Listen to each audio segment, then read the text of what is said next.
My name is Elijah Caldwell. I own a construction materials business here in Atlanta, Georgia.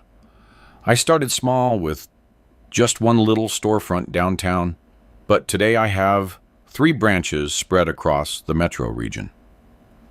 I worked hard all my life to build everything I have, but what we construct with so much effort doesn't always stay standing, as I was to discover in the most painful way. What I'm going to share today is something I never imagined I'd go through. It's a story I kept bottled up inside for a long time, but maybe it can help someone else who's dealing with something similar, or at least serve as a warning. Sometimes we think we know the people we share our lives with, only to discover we've been building on false ground. If you're just starting this video, drop a like to brighten this old heart. Subscribe to the Grandpa's Diaries channel so you don't miss my next live stories. And tell me in the comments where you're watching from and what time it is there now. It truly makes me happy to know which little corner you're listening from and the moment of the day you pressed play. It all started one cold winter's Sunday, the kind of deep chill we get here in North Georgia. Man, that cold went right to the bone. Serena, my wife, had cooked a really special meal. That Sunday gumbo only she knew how to make, with the rice cooked just right and the chicken and sausage perfectly seasoned. Our kids, Simone and Jamal, were home. Simone was already a business school graduate and worked with me at the company. Jamal was still in college studying engineering. And we sat down at the table, just as we did every Sunday. It was a tradition in our house. On Sunday night, family gathered around the table, and after dinner, a nice glass of good Kentucky bourbon for digestion. But that Sunday was different. I noticed a strange tension in the air when Serena started serving the food, a different kind of smile on her face. I knew that look. It was the same one she had when she was planning a surprise. "I have some news to share," she said, looking at everyone at the table, but holding my gaze a little longer. My heart jumped, though I didn't know why. Maybe it was just a bad feeling. "We're pregnant," she announced, her eyes shining. "We're going to have our 3rd child." Simone and Jamal exploded with joy. They hugged their mother and asked a million questions. I just stood there, as if time had frozen, along with the winter outside. I forced a smile. I walked over and embraced Serena. "That's wonderful, honey," I said, kissing her forehead. But inside, a whirlwind was forming. How could I possibly be the father of that child when I hadn't touched my wife in 2 years? Since that huge fight we had over the company's finances, we had been sleeping in separate bedrooms. Our marriage had become a silent partnership, maintained purely for appearances and routine. That night, while everyone celebrated, I smiled on the outside and bled on the inside. The cruelest lie I had ever heard was being told with the most natural ease in the world. And the worst part was, it wasn't just for me, but for our children, too. When I finally went to bed, I couldn't close my eyes. I lay there, staring at the ceiling, thinking about how I had gotten to this point. How the man who built a business from scratch, who faced economic downturns and overcame adversity, was now being deceived in his own home. That night, I decided I wouldn't just be another victim in this story. I was going to take control of the situation. That's when I began a journey I never imagined taking in my life. A path of painful discoveries, but also of ultimate liberation. My childhood and youth were defined by hard work and few privileges. I was born right here in Atlanta, the son of a small hardware store owner. My father, Earl Caldwell, was a man of few words and great discipline. He got up before the sun and came home when it was dark. A person who wants to get ahead in life has to out-hustle everyone else, he would always say, while counting the cash in the register. Our house was modest, on the older side of the city. I remember the strong, rich aroma of the French roast coffee my mother, Dorothy, would brew early in the morning, blended with the smell of her fresh, homemade biscuits. That smell was the sign that another workday was beginning. In the winter, the cold would cover the patio, and we'd have to break the thin layer of ice that formed in the wash basin just to do laundry. From a young age, I learned the value of work. By age 12, I was already helping my dad at the store after school. I loaded supplies, helped customers, and made deliveries on my bike. The city wasn't as spread out then, but I knew every street, every back alley. I delivered nails, hinges, and tools to both rich and poor homes. It was there. I began to dream of having my own business. I wasn't the best student in school, but I excelled at math. I always had an easy time with numbers, maybe because I spent so much time helping with the store accounts. While my friends dreamed of becoming doctors or lawyers, I wanted to be a merchant, like my father, but bigger, much, much bigger. My teenage years came with their own challenges. While other young men had time to play basketball at the community court or try to talk to girls at the mall, I split my time between studying and working. Sometimes, I confess, I felt a pang of envy, but my father always reminded me, "Elijah, those who sow early harvest later." On the weekends, the family gathered for traditional Sunday barbecue. That was our time to relax. My father would fire up the grill early, preparing those ribs that cooked slowly over the smoke. My mother made her famous potato salad, the one everyone asked for the recipe to. The whole neighborhood knew the smell of our Sunday BBQ. "Man, Earl really outdid himself today," they'd say when passing by the house. I finished high school without much fanfare and decided not to go to college immediately. I wanted to work, save money, and start my own business. My father was initially disappointed. He had always dreamed of having a professional in the family.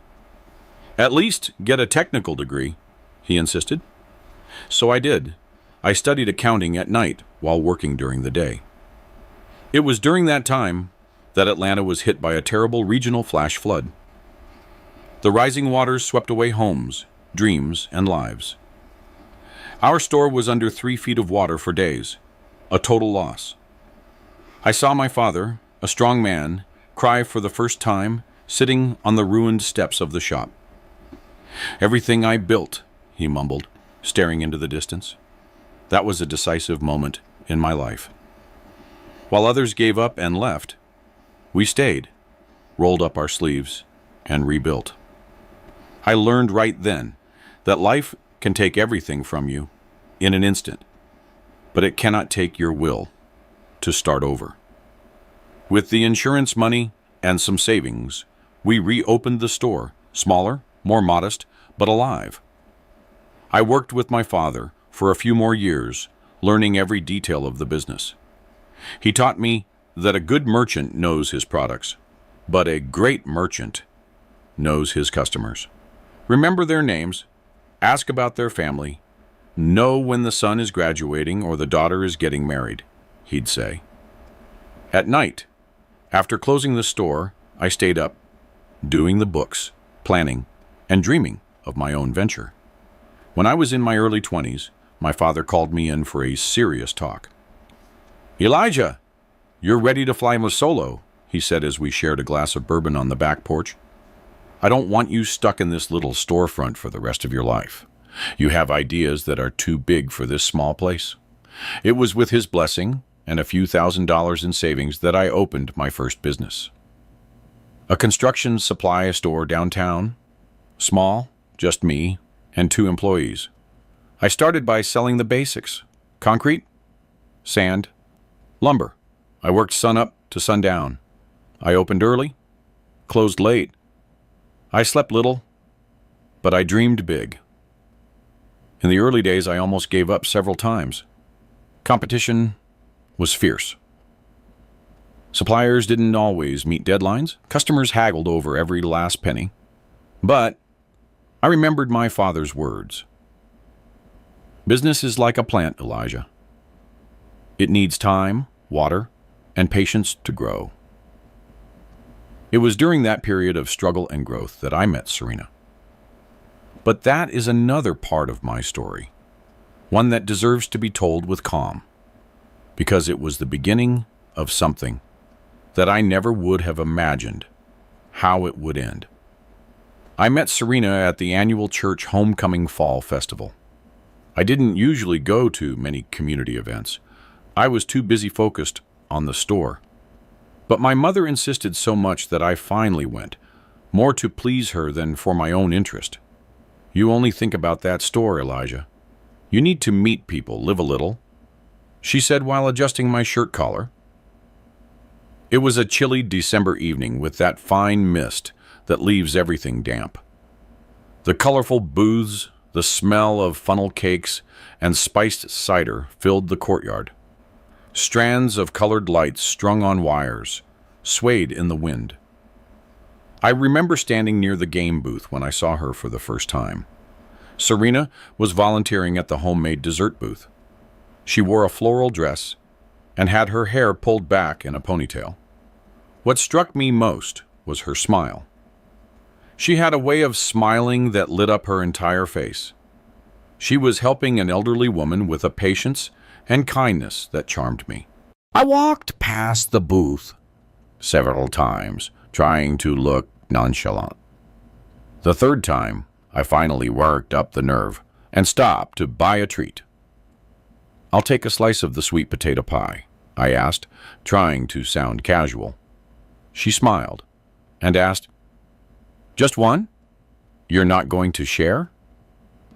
I replied that I was alone, and she teased, "That's a shame, because I made these pies, and I wanted to know if they were any good."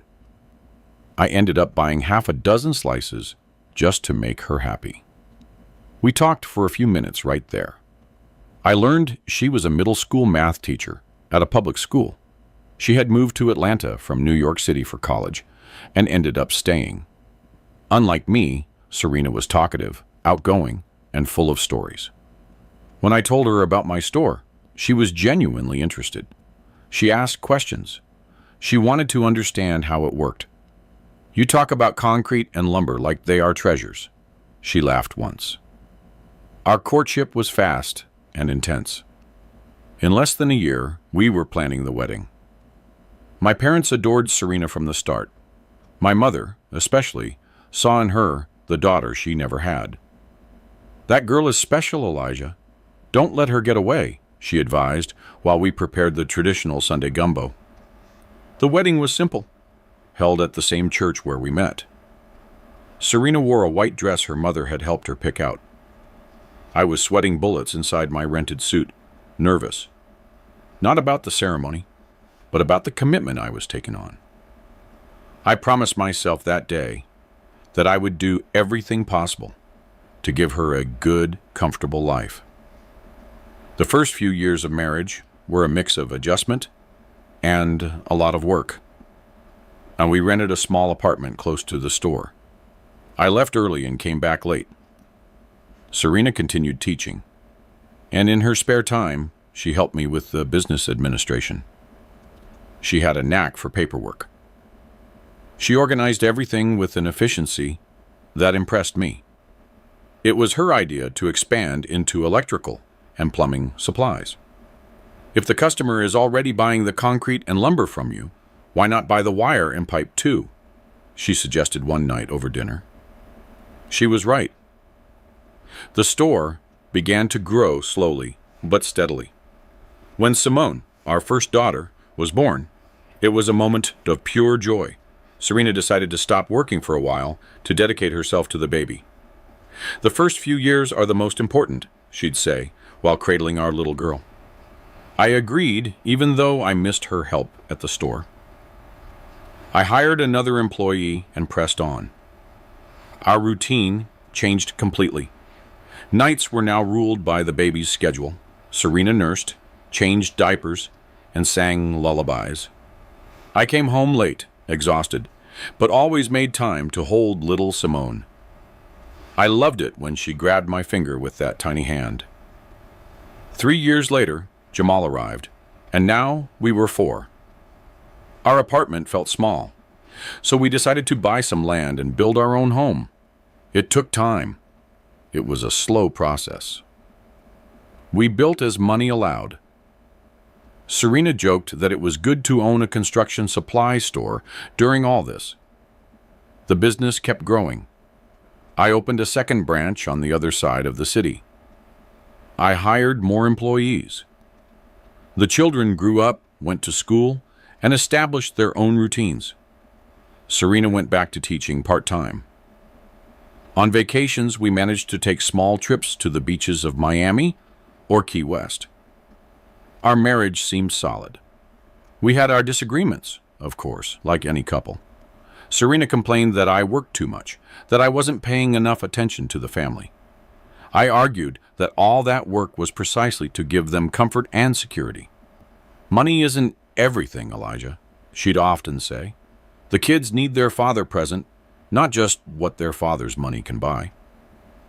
I tried to adjust, coming home earlier, participating more in the kids' school life, but there was always a critical delivery, a special client, or a negotiation that couldn't wait. The business grew, and with it, my responsibilities. When Simone turned 16, we threw a huge party. Serena wanted something special for our girl. She only turned 16 once, she insisted. I rented the city's best event space. I hired the most expensive catering service, a live band. Nothing was too good for my princess. At that party, watching Serena beam as I did the father-daughter dance with Simone, I felt completely fulfilled. We had built a good life together. Our own home, healthy and educated children, and a thriving business. I thought I had achieved everything I dreamed of when I was just a kid helping out at my dad's little shop.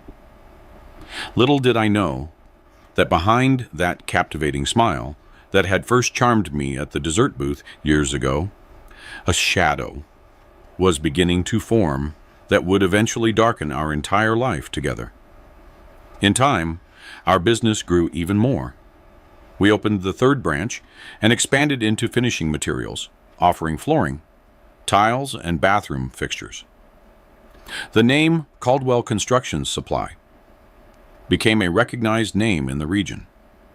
Large construction companies started signing contracts with us, and I had to build a specialized sales team to handle them. Serena was still teaching, but less and less. With the company's growth, we needed someone reliable to manage the administration. "Why don't you hire a professional administrator?" she suggested during one dinner. "Someone with formal training in that area." "But I have you," I replied, half joking, half serious. She smiled that smile I loved. "Elijah, I'm a teacher, not an administrator. Besides, with the company getting bigger, you need someone with technical knowledge." That's how we hired Tyrone Sterling, our first full-time CPA. He had a degree in accounting with a specialization in financial management, and he arrived full of ideas on how to better organize our finances. Serena interviewed him and approved the hiring. "He seems competent and has good references," she said after the interview. Tyrone was a reserved man, always in a suit and tie, neatly trimmed hair, clean-shaven, married, and a father of 2 young girls. He seemed like the perfect employee, punctual, organized, and dedicated. In meetings, he always came prepared with detailed spreadsheets, charts, and projections. "This guy is going places," I commented to Serena after a particularly impressive presentation he gave on our cash flow. Simone, our eldest daughter, decided to major in business administration. "I wanted to help expand the family business, Dad," she said at the dinner where she announced her choice. My chest swelled with pride. My life's work would have continuity through her, Jamal, on the other hand, chose civil engineering. That way we can verticalize the business, he explained, using a term I barely knew. We can not only sell materials, but also provide consulting, and maybe even build. Seeing my children interested in the business I had built with so much effort was immensely satisfying. In family gatherings, we now discussed business strategies alongside the daily news, and Serena sometimes complained that all we ever talked about was work. There's more to life than just lumber and concrete, you know, she'd tease. We bought a bigger house in an upscale suburb of the city. Serena fulfilled her dream of having a swimming pool and a large grilling patio for entertaining friends and family. I fulfilled mine, a study with solid oak shelves to house the technical books and business magazines I collected. Our lives seemed perfect from the outside. We were admired in the city. Elijah and Serena, that couple who owns the construction supply stores, people would comment. We were invited to all the important events, baby showers, weddings, graduation parties. Simone graduated with honors and came to work for us. We had her learn every area of the business, starting with the basics: customer service, inventory, and sales. She needs to know everything from the ground up, I explained. Serena thought I was being too hard on our daughter. She has a degree, Elijah. She doesn't need to be hauling bags of concrete. But Simone surprised me. She didn't complain. She rolled up her sleeves and got to work. In no time, she knew every product, every supplier, and every special customer. The employees respected her, not because she was the owner's daughter, but because of the competence she showed. Jamal was halfway through college when he landed an internship at a major construction firm. He came home excited, talking about projects, new techniques, and innovative materials they were using. "Dad, we need to bring this into our stores," he'd say, enthusiastically. Around that time, Serena began to change. Subtly at first, then more obviously. She was more distant, more concerned with her appearance. She bought new clothes, changed her hairstyle, and started going to the gym. "I'm just taking care of myself," she said when I asked. "When you reach a certain age, you need to be more mindful." I didn't see a problem with it. On the contrary, I thought it was good that she was dedicating more time to herself. Serena had always taken care of everyone: me, the kids, the house, her teaching, and little of herself. She deserved this moment. Our wedding anniversary was approaching, 20-something years together. I planned a surprise. A trip to Savannah, Georgia, a 5-star hotel, everything she deserved. I asked Simone to help me with the preparations. "Mom will love it, Dad," she assured me, excited about the plan. The week of the trip, we had an important meeting with a major supplier. Tyrone presented the company's numbers, demonstrating why we deserved better payment terms and larger discounts due to our purchase volume. Serena was present, as always. She attended all the important financial meetings. I noticed something strange that day. The glances Serena and Tyrone exchanged seemed to contain more than simple professional agreement. At one point, when Tyrone was talking about growth projections, Serena smiled in a way I knew well. It was the smile she used to reserve just for me. I shook my head, pushing the thought away. It was my imagination playing tricks. Serena and I had built a life together. We had adult children, a prosperous company, and a beautiful home. Why would I distrust her after all these years? The trip to Savannah was nice, but not what I expected. Serena seemed distant, constantly checking her cell phone. When I asked if everything was all right, she dodged the question. "It's just the school coordinator, work stuff," she quickly explained, putting the phone back in her purse. We returned home, and routine resumed. The company was growing, the children were developing professionally, and life continued its seemingly normal course. But something inside me had shifted. A small seed of doubt had been planted, and without me realizing it, it was beginning to sprout. It was around that time that I bought a hardbound notebook. I don't know why. Maybe I already sensed that I would need to record events, dates, and facts. Or perhaps it was just the businessman in me, accustomed to documenting everything. What I didn't realize was that this simple notebook would become the repository of evidence of a betrayal I never expected to face. A betrayal that would forever change the way I saw not only Serena, but the entire world we had built together. It was a late autumn evening when I had the first concrete suspicion that something was very wrong. The sky had that orange hue that gives Atlanta a melancholic feel. I had left the office earlier than usual, which was rare for me, and decided to stop by the grocery store to buy some wine. I wanted to surprise Serena with a special dinner, just the two of us. The kids no longer lived at home.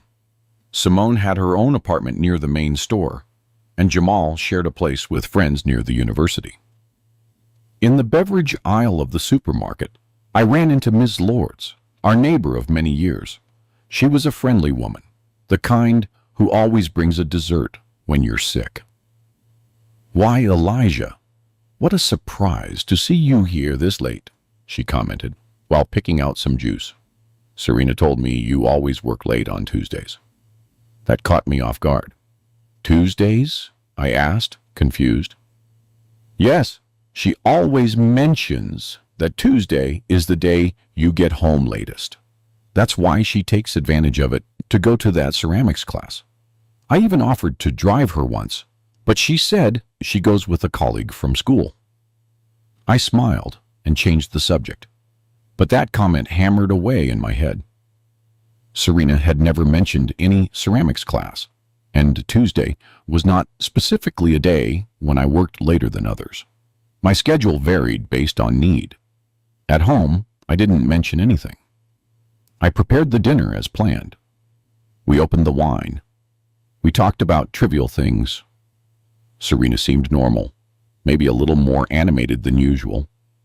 She talked about her students, a new project at school, and Simone, who was thinking about getting an MBA. "And you haven't been doing anything different lately? Any new class? Any new activity?" I asked casually, pouring more wine into her glass. Serena hesitated for a second, so quickly I almost didn't notice. "Nothing special. School takes up a lot of time. You know how it is?" It was that night that I began to write things down in the notebook, date and time, what Ms. Lords had said, and Serena's response. It seemed silly, but something told me I needed to record it. The following week, on an impulse, I decided to leave work early again. It was a Tuesday. I stopped by the house, but Serena wasn't there. I called her cell phone, and it went straight to voicemail. I called the school. They said she had left at the normal time, around 5 in the afternoon. I waited at home, trying to control my anxiety. Serena arrived around 8 that night, carrying shopping bags from the mall. I decided to take the chance to pick up a few things we needed, she explained, avoiding looking directly at me while putting away the purchases. I opened the notebook again and recorded date, time she left school, time she arrived home, her explanation. The following weeks were a silent torment. Without Serena knowing, I started paying attention to everything. Schedules, calls, messages. She had changed her phone password. The students started playing games on it when I left it on my desk, she justified when I asked casually. Our intimate life, which was already infrequent, practically vanished. There was always an excuse: tiredness, a headache, papers to grade. Then, after an argument about the company's finances, I wanted to reinvest more. She thought we should enjoy the fruits of our labor more. Serena suggested we sleep in separate bedrooms for a while. It's just until we sort out these differences, she said. You snore so much. I sleep badly, and I'm irritable the next day. It's not healthy. I agreed, more out of exhaustion than because I thought it was a good idea. That night, lying alone in the bed we had shared for so many years, I took the notebook and wrote Day 1 in separate rooms. I don't know when or if we'll ever sleep together again. In the following months, the distance between us only grew. At the company, however, Serena seemed more involved than ever. She wanted to participate in all financial meetings, know every detail of the contracts, and be present during important negotiations. Tyrone, the CPA, was always by her side, explaining spreadsheets, showing charts, and suggesting strategies. It was Simone who first tipped me off. She's an observant daughter, always attentive to details. She came into my office one day and closed the door, something she rarely did. "Dad, I need to tell you something, but I don't know how." I set down the papers I was analyzing. "What is it, honey? Did something happen?" She sat down nervously, playing with the ends of her hair, as she had done since she was little when she was anxious. "It's about Mom and Tyrone. I've noticed things." My heart sped up, but I kept my calm. "What kind of things?" "Looks, smiles, quiet conversations. Last week, I walked into the conference room without knocking, and they were really close, looking at the same paper. When they saw me, they quickly pulled apart like they were startled." I took a deep breath. "It might be nothing, Simone. They work closely on financial matters. It's normal for them to be close." "There's more," she continued, even more uncomfortable. "Last Tuesday, I left work early to deal with an issue at my apartment and saw Mom's car parked at the Hampton Inn near the I-285 interchange. Tyrone's car was just a few spaces away. The Hampton Inn, a mid-range hotel used mainly by commercial travelers and couples who don't want to be seen. I felt a sharp pain in my chest, as if someone were squeezing my heart with a cold hand. "Are you sure they were their cars?" Simone nodded, tears welling in her eyes. "I am sure, Dad. I know both cars well." I was so shocked that I took a picture. She reluctantly took out her phone and showed me the image. There was no doubt. It was Serena's car and Tyrone's car parked at the same hotel on a Tuesday afternoon. That night, I wrote several pages in my notebook, recording not only facts, but also feelings. The pain of betrayal, the anger, the humiliation. How could I have been so blind? How did I not realize what was happening right under my nose in my own company? I didn't confront Serena immediately. Something inside me wanted more evidence.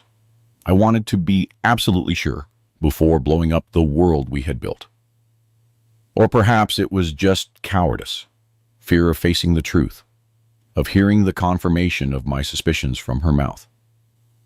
In the following weeks, without anyone knowing, I hired a private investigator, a discreet man recommended by a lawyer friend. He guaranteed me total confidentiality and efficiency. "I'll uncover the truth, whatever it is," he promised at our first meeting. The detective began following Serena on Tuesdays. The information arrived in weekly reports, along with photos, receipts, and evidence. Serena would leave school at 5, drive to a coffee shop in Midtown where she would meet Tyrone. They would talk for half an hour, then drive in separate cars to the Hampton Inn. They would leave 2 hours later, also separately. Every report was a stab. Every photo, every time meticulously logged by the detective, was a confirmation of my worst nightmare. The affair had been going on for over a year, according to what he managed to find through the hotel's records. Over a year.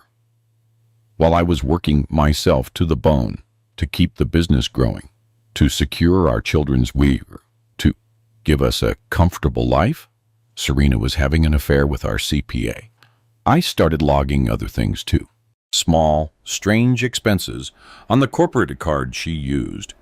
Gifts she claimed to have bought for school colleagues, weekend trips for teacher conferences that never appeared on the school's official calendar. Everything was meticulously recorded in my notebook, which had now become a diary of betrayal. Pages and pages documenting how my marriage, which I thought was solid as concrete, was turning out to be fragile as a house of cards. And then, one Sunday morning, Serena dropped the bomb that changed everything.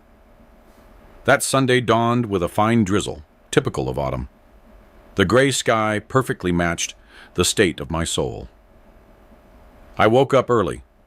As always, even on weekends, the habit of a lifetime of work wouldn't let me stay in bed for long.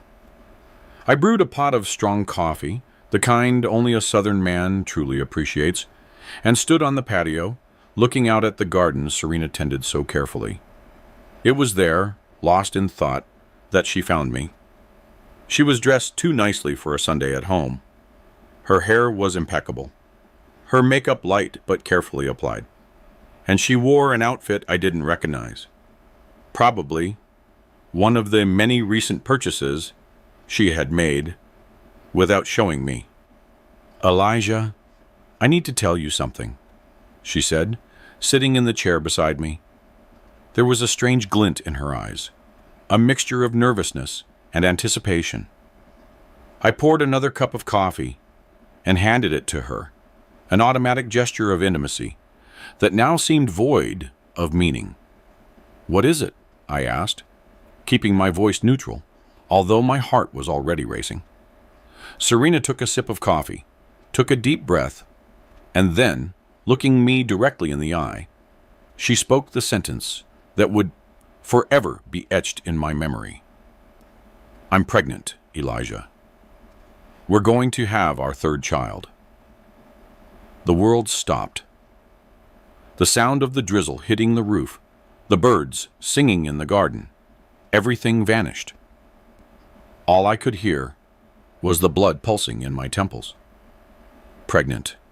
Serena pregnant. The woman I hadn't touched in 2 years, telling me she was pregnant. I felt the bitter taste of bile rising in my throat. It wasn't just the coffee. It was the taste of betrayal, being exposed right in my face, served up as if it were a blessing, a joy to be celebrated. "Elijah, did you hear what I said?" she asked, frowning at my silence. "We're having a baby. Isn't that wonderful?" I swallowed hard, fighting to maintain my composure. I remembered my decision not to reveal that I knew everything.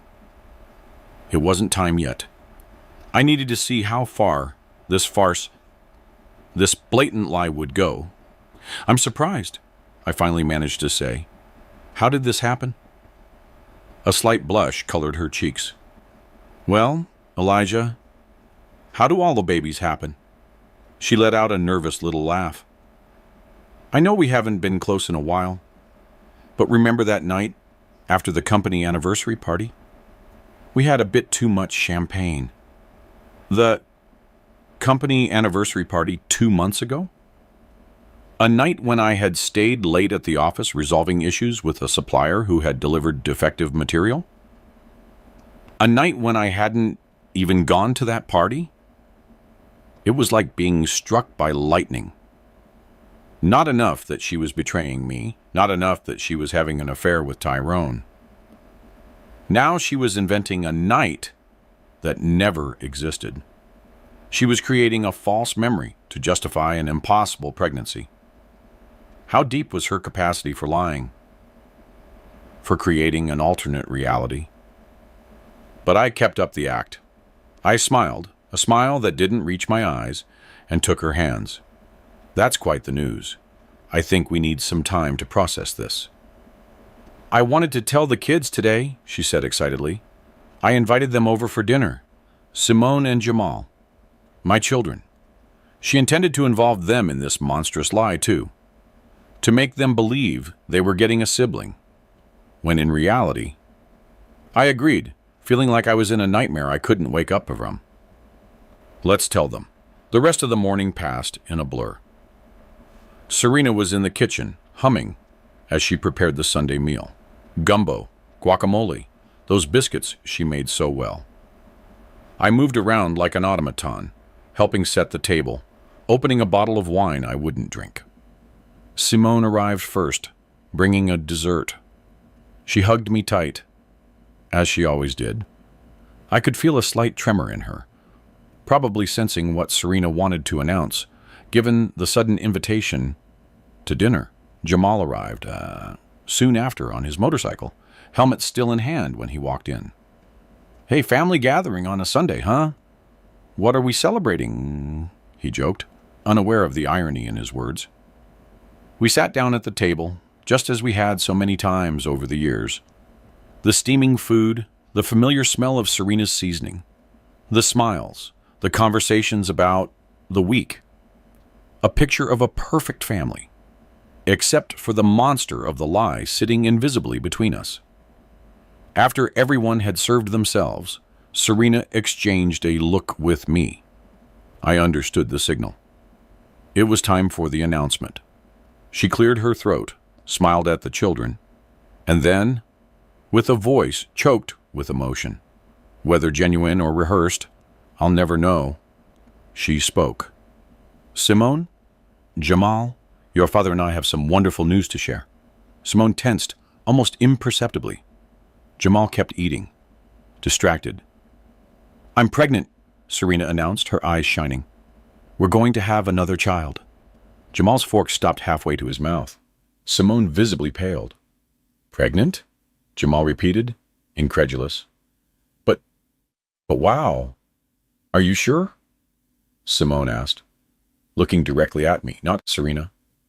There was an unspoken question in her eyes, a doubt she couldn't express in front of everyone. "Absolutely," Serena replied, beaming. "I took the test yesterday. I still need to see the doctor, of course, but there's no doubt." Jamal got up, went around the table, and hugged his mother. "This is incredible. I'm going to have a little brother or sister. I'm too old to be a big brother now, though. I'll look like an uncle." He laughed, genuinely happy, completely oblivious to the web of lies being woven. Simone remained seated, watching me with a look that mixed confusion and worry. She knew, or at least suspected. She knew the situation between Serena and me too well to believe that story. "Aren't you going to congratulate Dad, too?" Serena asked, noticing that all the attention was on her. It was the hardest moment of my life. Getting up, smiling, accepting Jamal's enthusiastic hug, and Simone's hesitant one, faking joy, when inside I was being consumed by a storm of rage, pain, and humiliation. "I am very happy," I lied, the words coming out of my mouth like stones. It was quite a surprise. The meal continued, now filled with animated plans for the future baby. How we would rearrange the house, what it would be like to have a newborn after so many years, and possible names. Serena talked nonstop. Jamal joked about being an older brother with a father's age, and Simone watched everything in silence, her eyes darting between Serena and me, as if trying to decipher a riddle. When the children finally left, I was left alone on the patio again, watching the rain, which was now falling harder. Serena came to join me, radiant, as she hadn't been in a long time. "They were so happy," she commented, sitting in the chair next to me. "Jamal especially always wanted a younger sibling." "Serena," I said. My voice was surprisingly calm, considering the volcano roaring inside me. "How do you expect me to believe this child is mine, when we haven't slept together in over 2 years?" Her smile wavered for an instant, but she quickly recovered. "What are you talking about? Of course, it hasn't been that long." "And what about that night after the party?" "What party?" I cut her off, still keeping my voice controlled. "The party you invented. The party I didn't even attend because I was solving supplier problems late into the night." Her face lost color. For a moment, I saw panic in her eyes, but Serena was always quick to recover. "You drank too much that night. I'm not surprised you don't remember it well," she tried, but her voice no longer had the same conviction.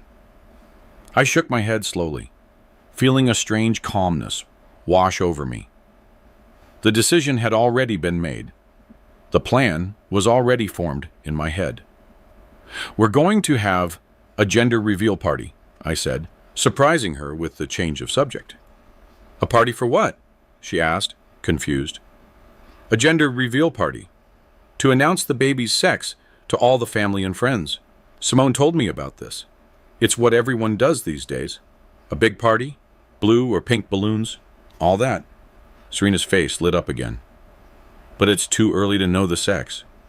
When we know, I want to throw the biggest party this city has ever seen," I insisted. "You deserve it. This baby deserves it."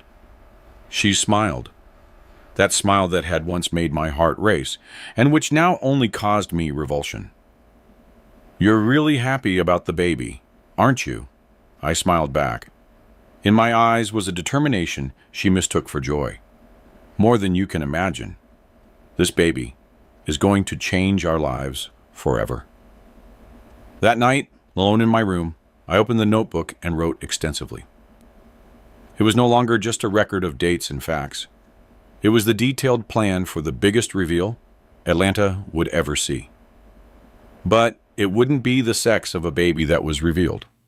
It would be the raw, implacable truth about the betrayal, the lie, and the attempt to make me accept another man's child as my own. From that moment on, every step I took was meticulously calculated. Every move was part of a strategy that would culminate in a single moment. The day Serena would understand what it means to play with the intelligence and dignity of Elijah Caldwell.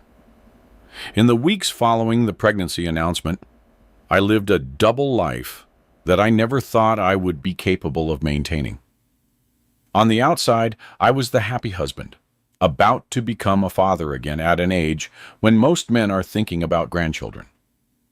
On the aside, I was a man meticulously focused on documenting, investigating, and preparing the public exposure of a lie that had corroded the foundations of my family. Serena was radiant. The pregnancy seemed to have rejuvenated her. She bought baby magazines and browsed websites for nursery decorations. She talked about the changes we would need to make to the house. I agreed with everything. I suggested renovations, even showing her catalogs of expensive baby furniture we could order. "You're so excited," she commented one morning over coffee. "I never saw you like this with the other pregnancies." "People change, Serena," I replied with an enigmatic smile.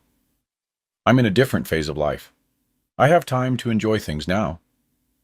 Meanwhile, without her knowing, I was operating on several fronts. The private investigator continued his work, now with more specific instructions. Document all of Serena and Tyrone's meetings, get hotel records, and audio recordings of conversations, if possible. I discreetly hired one of the best family law attorneys in the state, not in Atlanta, where I would be noticed, but from a firm in Savannah. "I want the most ironclad divorce possible," I explained during our first meeting at a discreet restaurant. "I have a large company, considerable assets. I want to protect my actual children." The lawyer, a man with gray hair and sharp eyes, examined the documentation I had brought, the detective's reports, bank statements showing suspicious expenses, and photos of the hotel encounters. "With this material, we can easily establish infidelity," he affirmed, glancing through the folders. "But you want to wait for the right moment, as I understand it." "Exactly," I confirmed. "The reveal party is already scheduled for 2 months from now." In parallel, I also hired a forensic accountant specializing in identifying financial fraud and manipulation. Tyrone had been our CPA for years. Who was to say he wasn't manipulating the company's numbers for his own benefit and Serena's? The specialist began to discreetly review all the records, balances, and movements from the past few years. At the company, I reorganized some functions without anyone perceiving the real reason. I began to move Tyrone away from the most critical decisions. We created a new finance department. We hired a CFO who would be above him in the hierarchy. "We need to professionalize the management more," I explained during a meeting. The company has grown. We can't continue operating like a small family business. Tyrone didn't like it, of course. I saw the poorly disguised irritation in his eyes when I announced the changes. Now, Serena subtly tried to intervene, arguing that he deserved more recognition for his years of work. But I stood firm, shielded by business logic that no one could contest. Simone sensed that something was happening. Always observant, she noticed my movements, the strange meetings, and the changes in the company. One day, she sought me out in my study at home after Serena had left for a doctor's appointment that the detective would later confirm was another meeting with Tyrone. "Dad," she began, closing the door behind her. "What is really going on? This pregnancy story? These changes in the company? I'm worried about you." I looked at my daughter, so intelligent, so much like me in her direct way of addressing issues, and I made a decision. She deserved to know part of the truth. Not all of it. Not yet. "Simone," I said, gesturing to the chair in front of me, "what I'm about to tell you stays between us. Not even your brother can know yet. Understood?" She nodded, her eyes attentive. "I have proof that your mother has been having an affair for over a year with Tyrone." Simone didn't seem surprised. She had already suspected it, after all. "And the baby?" she asked in a low voice. "It's not mine," I replied dryly. "I haven't touched your mother in over 2 years. You know this. We've been sleeping in separate rooms since that fight about the company's finances." She closed her eyes for a moment, absorbing the impact of those words. When she opened them again, there was determination in them. "What are you going to do?" "I have a plan," I replied. "And when the time comes, I'm going to need you." Meanwhile, preparations for the gender reveal party moved forward. Serena had invited practically all of Atlanta, friends, family, work colleagues, her school colleagues, neighbors. The party would be at the city's most elegant event venue, with professional decorations, top-tier catering, and a special cake ordered from the best bakery. "We don't need all this," she even said once, surprised by my insistence on hiring the best of everything. "It's just a baby shower." "It's not just a baby shower," I replied. "It's a celebration. I want it to be unforgettable." And it would be, but not for the reasons she imagined. The week before the party was particularly intense. I met with my lawyer to finalize the divorce papers, which would be filed immediately after the party. I received the final report from the forensic accountant. To my relief, there were no significant diversions in the company, only some minor inconsistencies that could be explained by incompetence, not necessarily malice. I also modified my will with the help of a discreet notary. I removed Serena as a beneficiary of any asset or right. I divided the company between Simone and Jamal with a specific clause about management. I'm not ashamed to admit it. I didn't leave a single penny to the child who was on the way. That child had a father, and it wasn't me. 2 days before the party, I called Jamal for a talk. Unlike Simone, he hadn't noticed anything amiss. He was always more distracted, more focused on his own projects. I didn't tell him everything. I just prepared the ground. "Son," I said, as we walked through the construction site of the company's new branch, "if anything ever happens to me, I want you to know that everything I did was thinking about your well-being, even when it might seem otherwise." He looked at me, confused. "Dad, is everything all right? You sound like you're saying goodbye." I smiled, putting my hand on his shoulder. "I'm not saying goodbye. I'm just getting ready. Life sometimes surprises us, and we need to be ready to face those surprises." On the eve of the party, Serena was so excited she could barely sleep.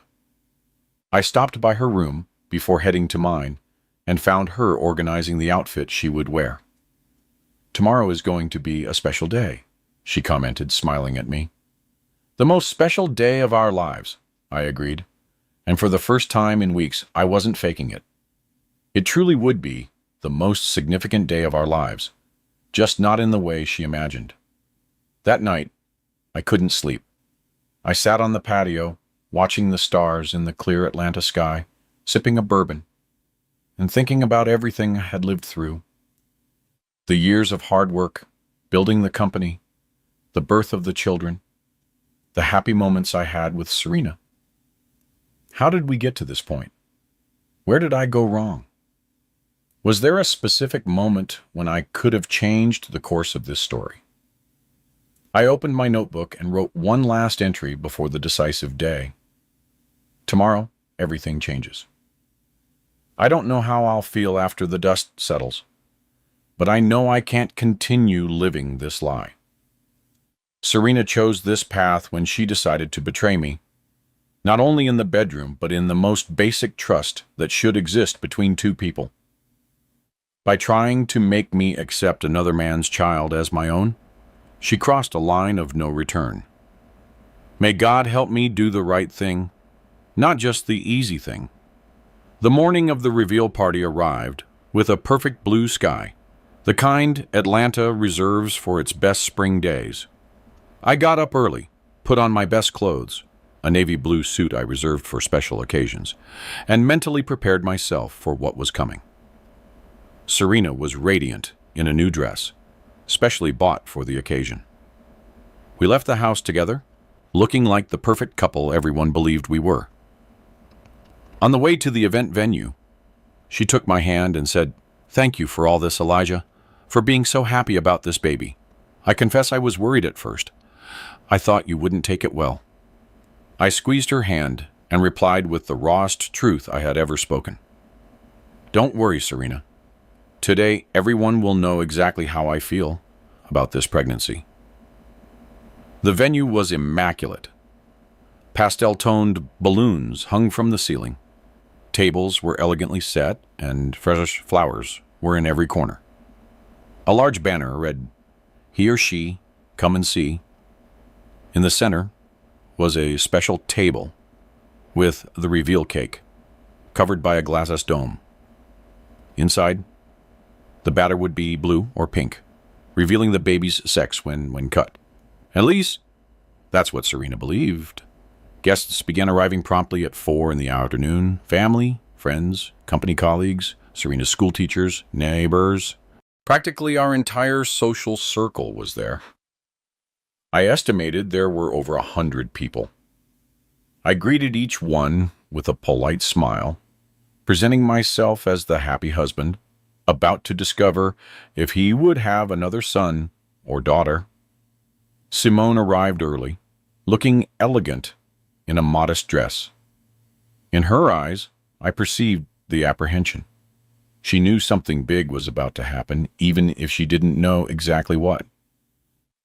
Jamal came shortly after, excited, carrying a large gift wrapped in colorful paper. Serena hugged him with tears in her eyes. "My first gift for the little sibling," he said proudly. My heart twisted when I saw my son's innocence. He genuinely believed he would have a brother or sister, that our family would grow happily and naturally. For a brief moment, I hesitated. Would it be better to let this lie continue? To spare everyone the public humiliation? But then I saw Tyrone Sterling discreetly enter the venue. He came alone. His wife, who knew nothing, was traveling for work, I'd found out. Our CPA looked uncomfortable, repeatedly adjusting his tie and looking around like someone searching for escape routes. In that instant, all doubt vanished. The truth needed to come out, no matter the cost. Serena circulated among the guests, receiving congratulations, hugs, and gifts. Occasionally, our eyes met, and she smiled. A knowing smile that now seemed like the worst of all betrayals. How could she smile like that, knowing the monstrous lie she was perpetuating? When all the guests were present, the event host hired for the party announced that the moment of revelation was near. Serena called me to stand beside her in front of the table with the cake. Jamal and Simone positioned themselves next to us, forming the perfect picture of the happy family. "Before we cut the cake and find out if it's a boy or a girl," the host announced, "the father would like to say a few words." Serena looked at me, surprised.